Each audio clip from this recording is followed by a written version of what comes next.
এই যে এখানে সব মশলা, আদা রসুন ধনিয়ার গুঁড়া লবণ পরিমাণ মতো সব মশলা এখানে দেওয়া আছে। আর আমি পেঁয়াজটা বেটে নিছি, এই যে পেঁয়াজ বাটা ব্লেন্ডার করে বেটে নিছি, মাছটা মাখায় রান্না করব। এই যে বড় বড় বেলে মাছগুলা আমি মাখায় রান্না করব। বেলে মাছ তো লাড়া যায় না, ভেঙে যাবে, এর জন্য একবারেই মাখায় নিব যেন আর লাড়া না লাগে। বড় বড় মাছ একদম, এগুলা নদীর মাছ। অন্য একটু পানি দিয়ে দিব,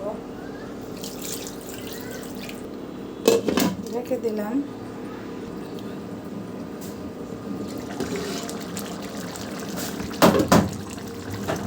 আমার রান্না কমপ্লিট,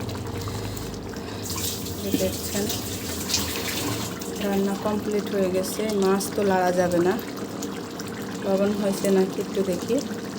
হালকা একটু জিরার গুঁড়া ছিটাই দিব।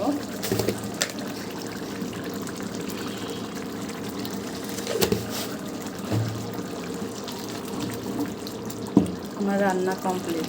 সবাই ভালো থাকেন, আল্লাহ হাফেজ।